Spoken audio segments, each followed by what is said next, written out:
Dans cet exercice, on veut résoudre les équations. Donc on va commencer par la première.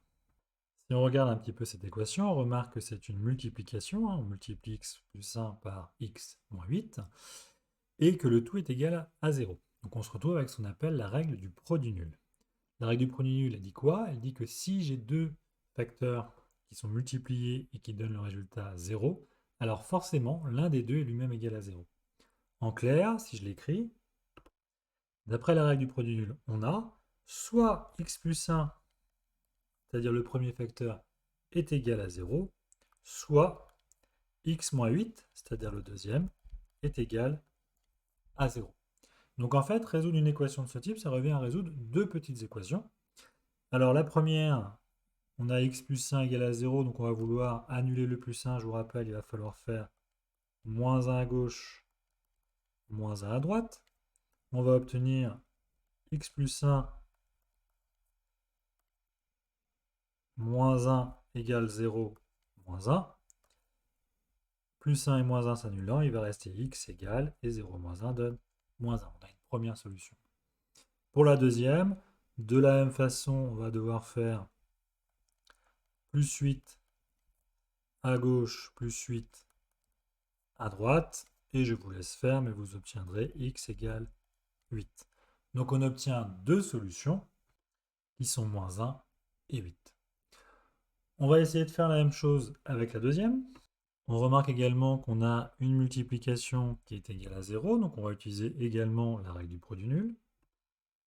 Et on va obtenir soit 11 moins 8x est égal à 0, ou 3x plus 7 est égal à 0. Encore une fois, ça revient à résoudre deux petites équations. Alors pour la première, on peut dans un premier temps enlever le 11. Pour enlever le 11, on va devoir faire moins 11 à gauche, moins 11 à droite. On va obtenir 11 moins 8x moins 11 est égal à 0, moins 11. On va pouvoir simplifier. On se rend compte que le 11 et le moins 11 s'annulent. Il va donc rester moins 8x égale moins 11. Pour enlever le moins 8, on va devoir diviser par moins 8. Et on va obtenir moins 8x sur moins 8 est égal à moins 11 sur moins 8. Comme tout à l'heure, on remarque que ça se simplifie. Il va donc rester x égale, et moins 11 divisé par moins 8, moins et moins ça fait plus, donc il va rester 11 huitièmes. On a fait la première partie de l'équation. Pour la deuxième, on applique les mêmes méthodes. Alors je vais juste aller un petit peu plus vite. On va avoir 3x qui va être égal à 0, moins 7, puisqu'il va falloir faire moins 7 à gauche, moins 7 à droite. Et donc il va donner 3x égale moins 7. Et pour enlever le 3, on va faire une division par 3 à gauche et à droite. Et on obtiendra à la fin moins 7 sur 3, notre deuxième solution.